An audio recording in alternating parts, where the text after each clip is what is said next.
Assalamualaikum Bu. Waalaikumsalam. Oke, perkenalkan nama saya Ajeng Kartika. Saya mahasiswa program studi pendidikan guru sekolah dasar dari Universitas PGRI Siloam. Oke, ini dengan Ibu siapa namanya? Saya dengan Ibu Herlina. Oke, Ibu Herlina. Oke, sebelumnya saya ini bertujuan untuk melakukan wawancara Bu sebagai tugas akhir mata kuliah telaah kurikulum di semester 4 yang sedang saya jalani. Apakah Ibu bersedia? Ya, saya bersedia. Oke, Ibu bersedia. Oke, kalau boleh tahu Ibu sudah mengajar di SD Negeri 22 ini berapa lama Bu?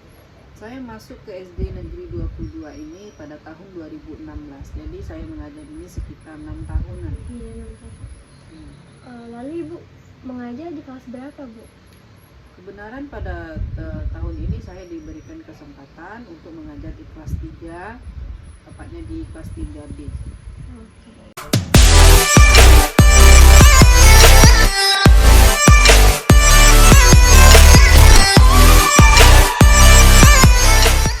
Oke, langsung kita ke pertanyaan ya Bu ya. Apakah sekolah SD Negeri 22 ini menerapkan kurikulum 2013 atau kurikulum darurat Bu? Di sekolah kami di SD Negeri 22 ini kami menggunakan kurikulum 2013. Oke, kurikulum 2013. Sejak kapan Bu sekolah ini menerapkan kurikulum 2013? Sejak tahun 2017 sampai sekarang masih menggunakan kurikulum 2013.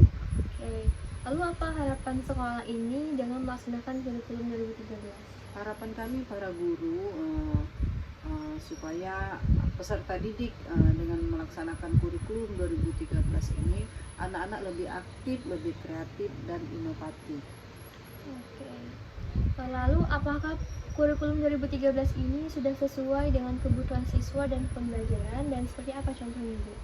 Menurut saya sudah sesuai ya, karena di kurikulum 2013 ini seperti yang saya katakan tadi menuntut siswa untuk lebih aktif, kreatif dan inovatif. Di kurikulum 2013 ini siswa diberikan kesempatan untuk menemukan, untuk melakukan pencarian, untuk mengembangkan ilmu atau mengembangkan pengetahuan mereka sehingga mereka lebih berani dalam menyampaikan apa yang mereka ingin sampaikan.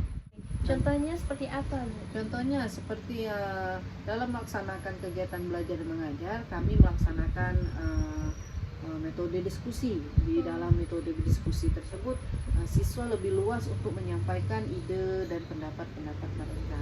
Oke, lalu bagaimana kesiapan Ibu dalam mengimplementasikan kurikulum 2013 ini?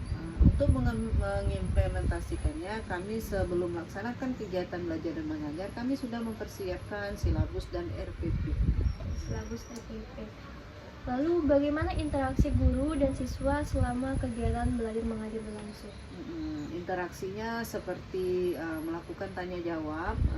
Jadi siswa di sini lebih aktif ya, karena terjadinya tanya jawab antara guru dan siswa. Ya, tanya jawab ya. Menurut Ibu, apakah kurikulum 2013 ini mampu meningkatkan pelaksanaan kegiatan belajar mengajar dan mengapa? Ya, mampu meningkatkan kegiatan belajar dan mengajar.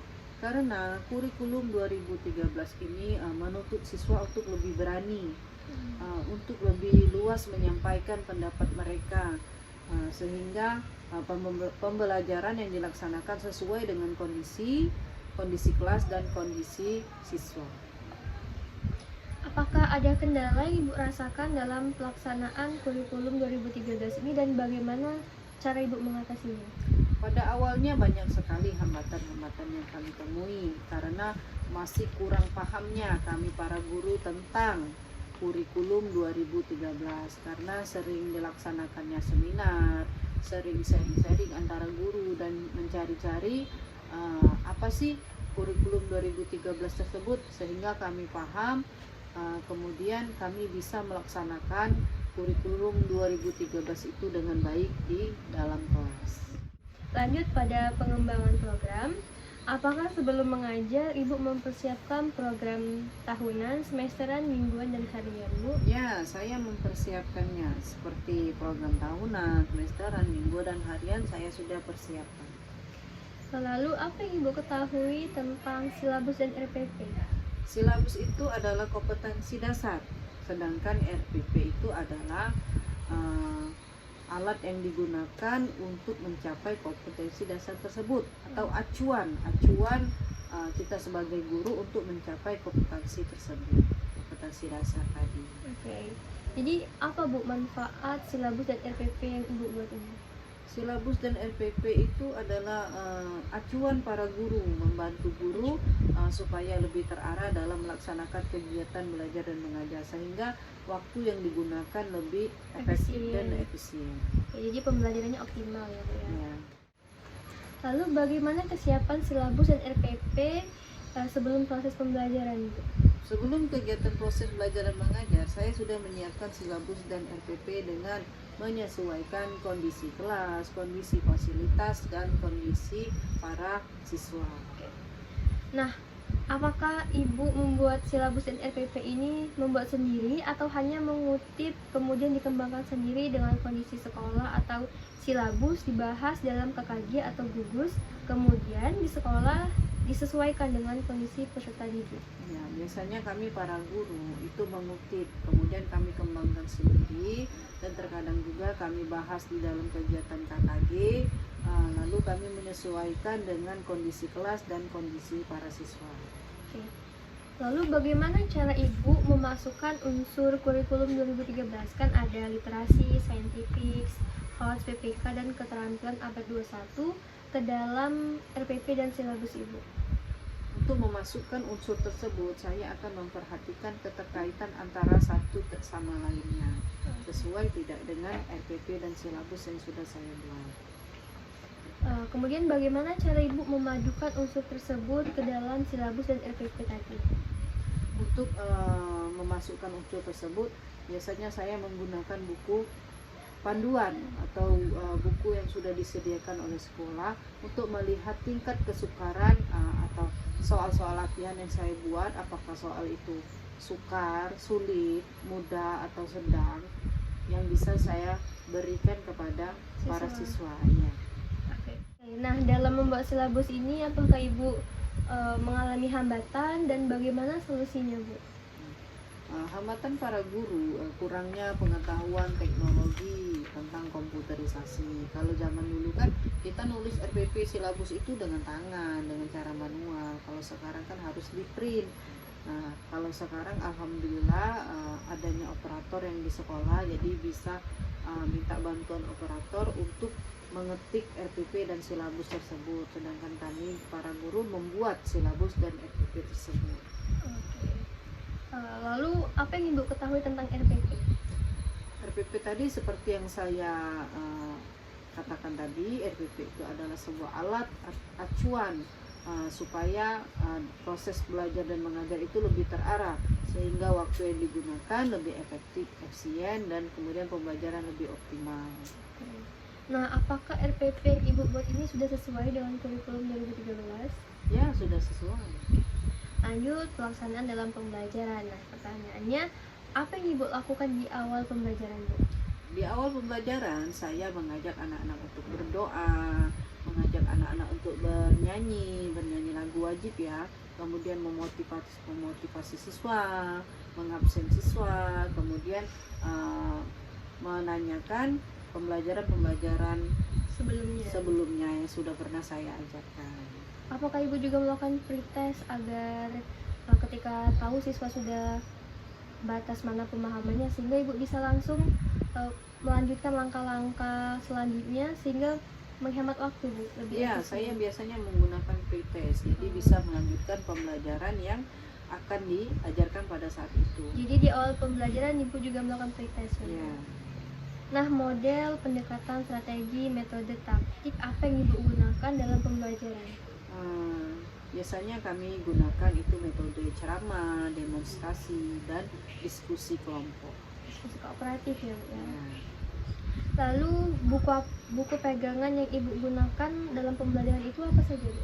Buku pegangan yang ada di sekolah itu ada buku tematik, buku penunjang. Contohnya kami masih menggunakan buku KTSP sebagai pegangan saja, namun yang kami gunakan adalah buku tematik. Lalu untuk medianya, media apa saja yang sudah Ibu gunakan dalam pembelajaran? Untuk media itu kami sesuaikan dengan pelajaran. Misalnya pelajaran IPA kan, kalau belajar tentang tata surya itu kami siapkan global, kemudian organ dalam tubuh, patung misalnya kan.